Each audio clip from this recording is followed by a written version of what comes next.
You are listening to the Body Charge podcast, and I'm your host, Sandy Sanderson. Welcome to the Body Charge podcast. Today's topic is how to get free of restrictions and fly with the eagles. If you're feeling as if it seems like there is no way out of circumstances, you may be surprised to find out there's always another way forward, but you had a blind eye to it. And why is that goal sometimes so elusive?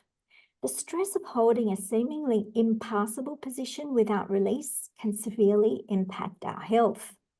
My special guest today can help to unravel those mental blocks. Dr. Peter Economou is Assistant Professor for the Department of Applied Psychology and the Director of Behavioural Health and Wellness for Rutgers University Athletics. Dr. Pete is a certified mental performance consultant through the Association of Applied Sport Psychology. So welcome aboard, Dr. Pete. Really glad to have you, especially since we've commenced the Olympic Games. Yes, I'm happy to be here. I always say every 4 years it was cool to be a swimmer. So I was a former swimmer competing at the highest level, and it was only every fourth year that I was not made fun of for wearing a Speedo. So it's a super exciting time for me as a swimmer. Yes, it is. And for Australia too. I think Australia and the Yes. USA are seemingly always neck and neck with a Yeah, fingernail difference. we have a rivalry. Isn't it amazing how the technology has come so far where they can measure it to 200th of a second difference? That is just mind-blowing. Yeah. Yes. Yeah. Well, the technology is also showing how fast they're swimming, which is pretty cool. That's new. Yes. Yes, Yeah. and I've been watching some of the interviews, and they talk about the roller coaster ride of emotions.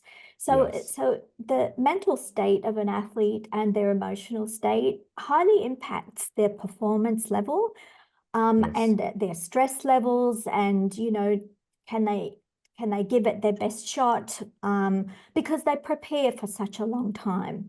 And they Yeah. know what they can do when they're practicing. But then something different might happen in the actual arena with all the crowds there when the test is on. So it reminds me of when I was a teenager. I prepared well. I did my assignments. I got top marks. But when it came to tests, my mind went blank. So what is it? What is this mechanism that causes us to freeze with high levels of stress? Well, it's the beautiful nervous system, the central nervous system. I mean, there are thousands and thousands of neurons that run all over our body. And so many people have heard of fight or flight or deer in headlights. And so that's the autonomic nervous system that's just activating to keep us alive. I think in Western culture, we've looked at this as like an anxiety epidemic or things of that nature. But it's evolution. It's what keeps us, safe. So, for listeners, like if you like animals and there's 3 saber-toothed tigers out your front door, you don't want to go out and pet them straight away. You want to feel a little bit of anxiety. And so, Caution.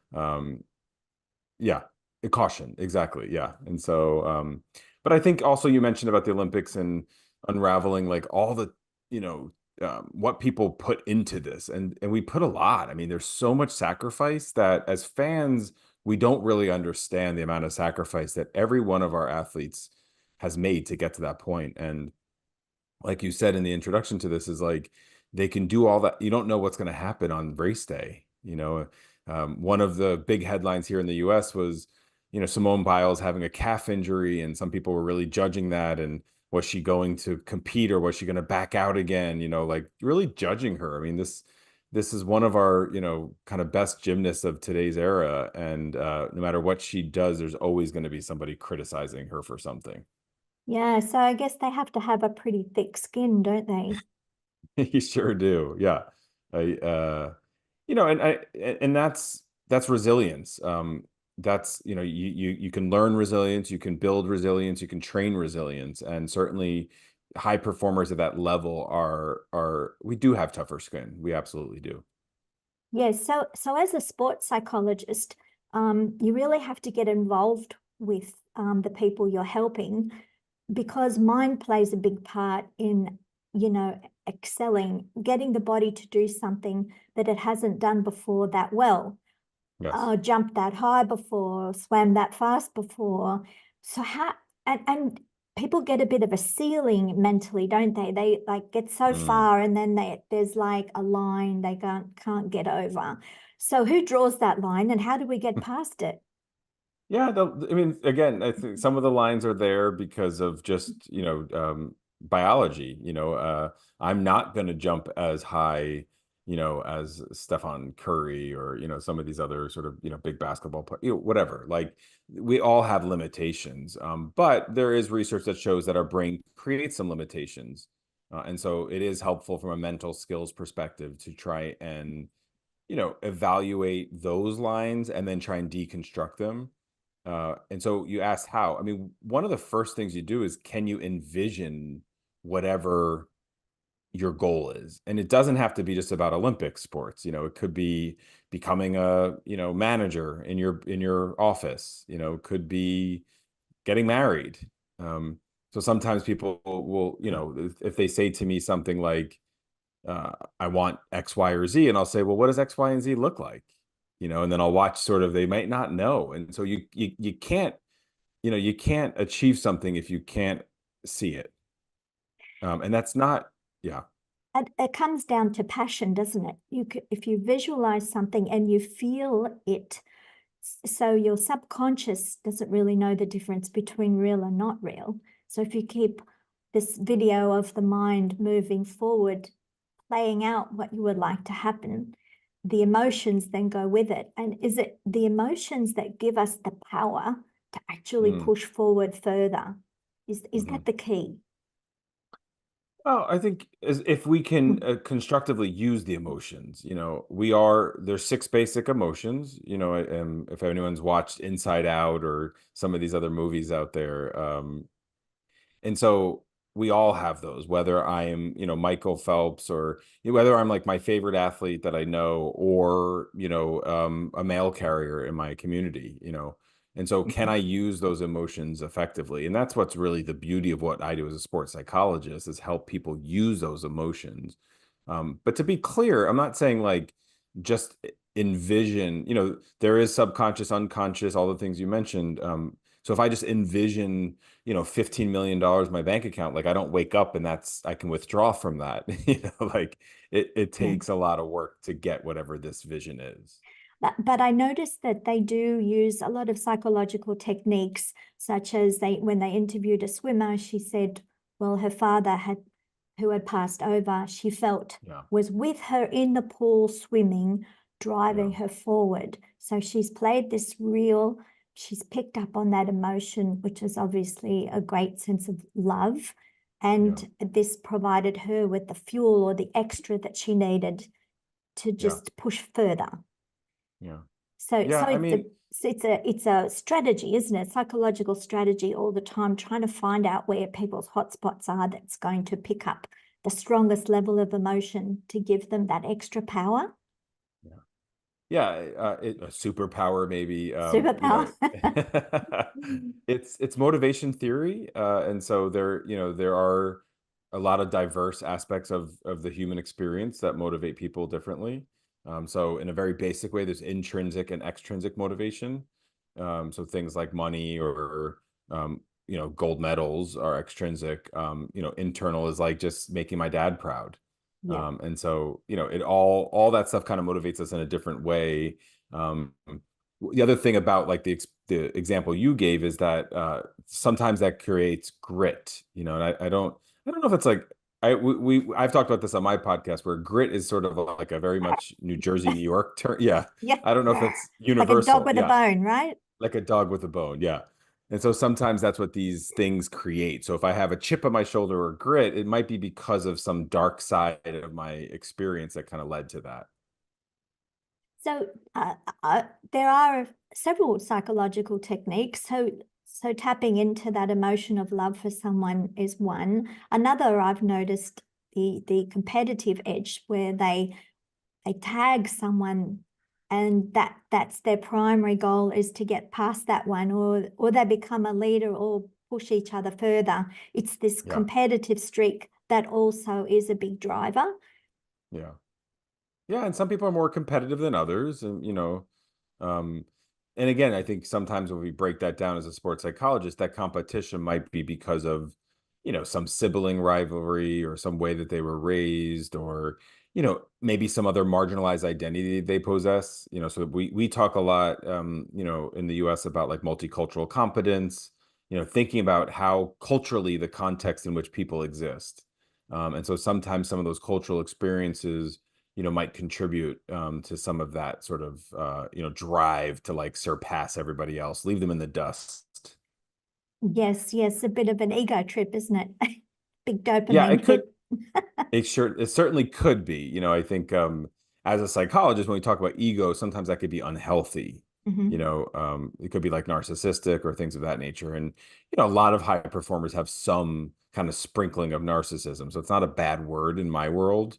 Um, it's only bad when it interferes with my relationships. Well, when you're performing at an elite level, you're not obviously the same as everyone else. And it That's right. sometimes gets lonely at the top. So they have to Hmm. feel comfortable with being different, having a different Yeah. lifestyle, practicing and swimming or competing or going to the gym every day. I mean, their whole life is so dedicated, like Yeah. almost like a monk. Yeah. Yeah. It is almost like a monk. Yeah. I think that's a really good way to think about it. It's that level of sacrifice, that's for sure. Yes, so getting back to how we can translate that mindset of achieving goals and getting better, improving upon your own record, breaking your own records. How can we translate that for the average everyday person who doesn't have the same kind of lifestyle and dedication and is on a completely different treadmill? But Hmm. they're still trying to achieve goals that they set, but they have these same kind of ceilings, same Mhm. kind of mental blocks. And you mentioned before, it can be related to their upbringing and childhood experiences with siblings. And maybe Mhm. they were the youngest ones and the older one kept dominating everything. And the younger one feels like a bigger push now to get ahead, and they may become extreme Yeah. almost. Yeah. So when you go into a person's background, I guess you have to dig quite deeply to find out where the weak links in the chain are Yeah. to then strengthen them up and I guess achieve a sense of balance, because we have to find that balance so that the stress or the impasse of a certain position or a fixation doesn't get the better of us and then affects our physical health. Um, Yes.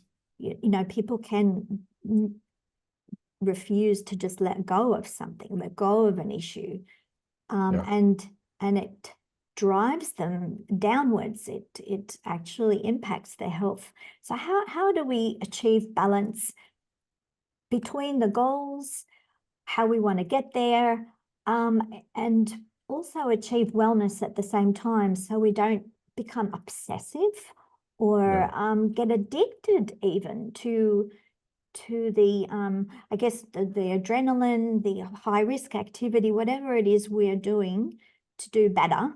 Yeah. How do we get the balance so that it doesn't get the better of us? Yeah. Well, I'll start with the first part about like, what about like these non sort of general people that are not high performing, like seeking a gold medal? I mean, I think all of us should have goals that are SMART, is the acronym. So specific, measurable, attainable, realistic, and time bound. That's the acronym. So, goals are really healthy for all of us. So no matter what my career is, just think about, what do you want to, gain specifically, maybe, 1 year, 5 year, 10 year. That's why it's, what is it? It's measurable. And it's attainable. Again, I don't want to start with like, if I have $0 in the bank, I don't want to think my goal is 15 million. I got to start somewhere. Realistic and time bound.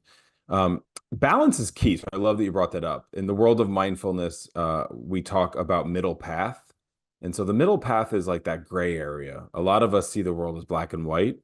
And if you're practicing any kind of like mindfulness meditation, you realize that nothing is black and white. There's a lot of chanting and mantras around that. You know, there's no the relative of absolute.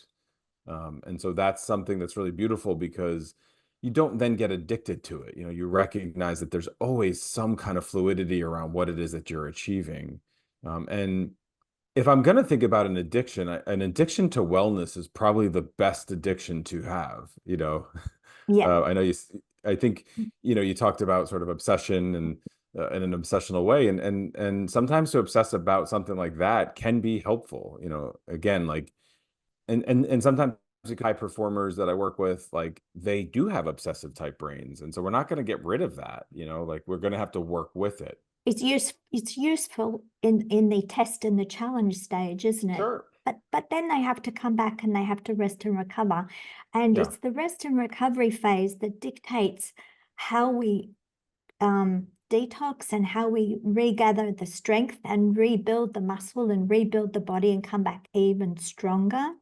Yeah. So that leads me into a little mention about magnesium, because Yeah. electromagnesium produce a range of products that one can absorb through the skin that Wonderful. help the nervous system relax and recover and rebuild, which is really important because when you're under high stress, your digestive system is not necessarily working at its best.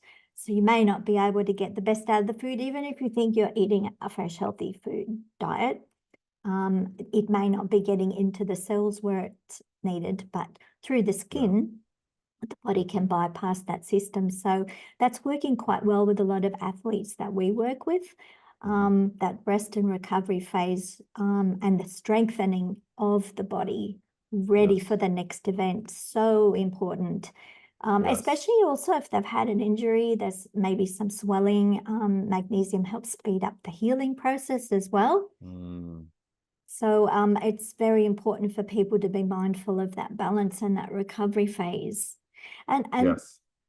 so that leads me into also the enjoyment of what you do.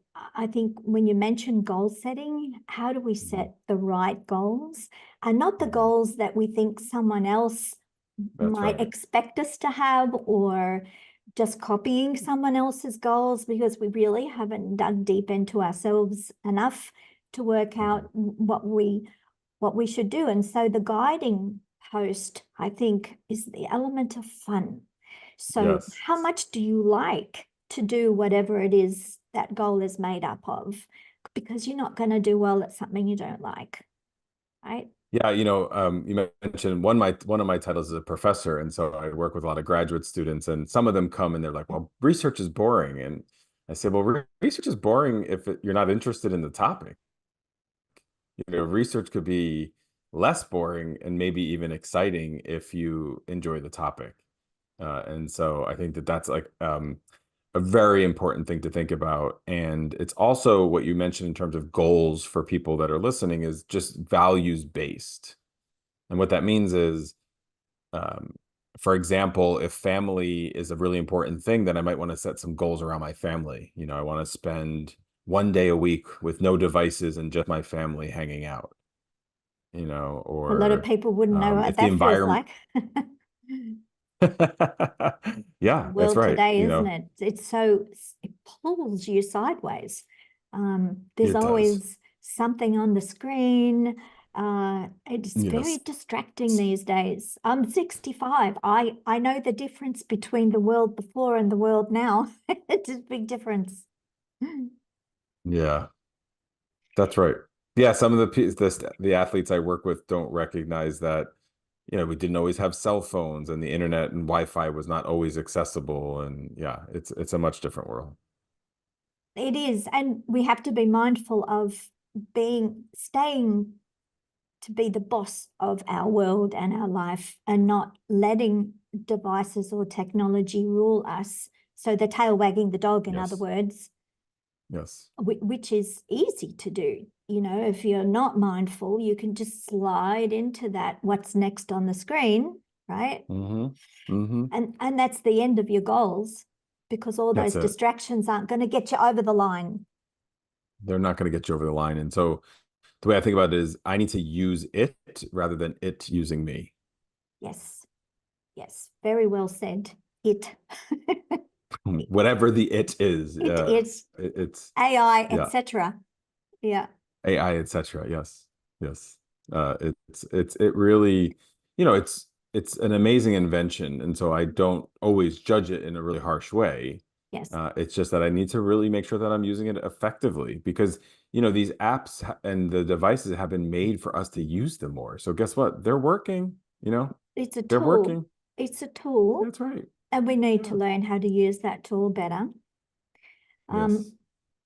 Um, and our body is a tool. And so coming back to the athletic side of things, we learn through practice and discipline how Mhm. to use that tool, that body tool, in the best way possible, how to Yes. maintain it, how to recover better. So it's a learning process, isn't it? So It technology is. is for us is very relatively new. And we're not necessarily taught. It just sort of appears and there's something new and it just takes off. But Yeah. we're not taught how to bring in the reins. We're not taught how to get back on the horse, back onto our zone, our goal, our pathway, and how to use that technology to make our goals achieved. That's right. So, Yeah. this is very interesting because so much depends on mindset, doesn't it? And Oh yeah. and the ability to change and be flexible and to Yeah. know that you are in the end the one in control and the one who is responsible. Yes. And you can't Yeah. blame it on anyone else. No, I mean you can, because there's no rules against it, and many people do. But I think healthy people, especially like leaders, for example, they look at themselves. You have to introspect and say, what was my role in this? And I think healthy people will work towards owning it, and sometimes over owning it. Depending on their leadership style. Which then causes more stress. So then we come Yes, back to balance again. And that that's right. introspection helps us to um, evaluate and weigh up all the pros and the cons and to see things from a different perspective. And it is about perspective because we look through these two eyes from one Yes. perspective. So how we are going to know what someone else is seeing the same thing as unless we stand back and we take a Hmm. pause and we imagine what that Hmm. person would be seeing. And so that Yes. comes down to mindfulness again, doesn't it? And taking the it was sitting the ego in a corner and telling it to behave I like like that. Yeah. like a dog. You sit Yes. there, you serve me, ego, not Yes. the other I way love that. around. That's right. I love that. Yeah. Yeah. So I say a lot on our podcast, we say all roads lead to mindfulness. they do, don't they? They do. Yeah. I think that's the learning curve and probably the reason that we're here doing what we're doing and all our Yes. activities. I feel in my inner core, there's purpose to everything. There's a Yes. reason that we are here. Every single individual on the planet has their Hmm. purpose. They are completely unique. They're not like anyone else. I There know. may be similarities, but we are who we are as individuals. And the learning curve is to learn actually who we are and Hmm. understand that, and therefore become a better manager of the tool, which is our body in our daily Yes. activities.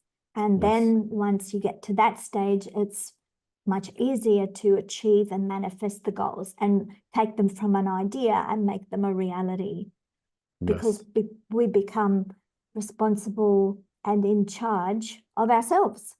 Yes. I think that's the Yes. ultimate goal.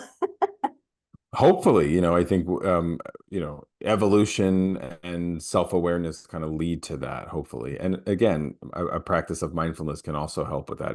You mentioned flexibility earlier. That's what mindfulness and meditation can do to the brain, and that's also involved in rest and recovery, as you mentioned, which I love that you talked about because it's also important. And I would imagine, I start with the athletes I work with, the day they're injured, we're working with them, because that's Yes. when recovery starts. So even if they have surgery, for a severe injury, we are right in there because mindset really impacts the prognosis. I think you can tell with the athletes as the camera zooms in and they're about to kick that deciding goal, they summon all their concentration. You can see them like going within. It's a Zen state, isn't it? The Yes. Zen Yeah. of I'm imagining that ball going into the hoop or the goal. They're seeing it going in there just before, and then they let their body carry it out Yeah. in its own wisdom. That's Yeah. the Zen of it, the Zen of getting the ball in the hole, right? Yeah, it's historically is also called the flow state. And Mhm. yeah, it's any athlete or any listener that's kind of been in that zone will know what we're talking about. Yes, it's lovely to watch though. I think it's a good example for others to, whatever you have to do, whatever challenge is in front of you, Yeah. you might be addressing an audience, doing a speech, some kind of thing that makes you nervous, and you have to gather all of your senses and your strengths and abilities together Yeah. and show and perform. And Yeah. it's a bit like just before a podcast. We we have to gather everything together. We have all the prep, um, organize it in a way which is understandable, have a discussion, and hopefully get a great message out there to people. That's right. Well, I think you've done a good job with yours. That's for sure. Oh, thank you. So people will probably want to know more about what you do, or can they read something about what you've written? Where can they Yeah. connect with you? Yeah, all the official Dr. Pete on all of the socials. The podcast is When East Meets West. And I have a few books. So you look up my last name, but the Mindfulness Workbook for Beginners. Wow, that's a great start. I think I think this should be taught in schools at a very young age, Yes. mindfulness, kindergarten even. Come in and sit down Yes. and be quiet and do some deep breathing exercises. Focus on the breath going in and out. Something really simple. Kids can do that. And they're They usually can. quite open. We got to start early. We do. I agree. I agree with you very much so. Well, lovely to chat with you, and you have a great day. Thank you so much. Thanks for having me, Sandy. I hope you liked this conversation and will share it with others. Let me know what you thought about it in the comments below. If you want to listen to other Body Charge conversations, click like, subscribe, the bell icon, and click all notifications. Subscribe to our newsletter to get updates on blogs, podcasts, videos, and magnesium special offers at electromagnesium.com.au. Relax, recharge, and recover.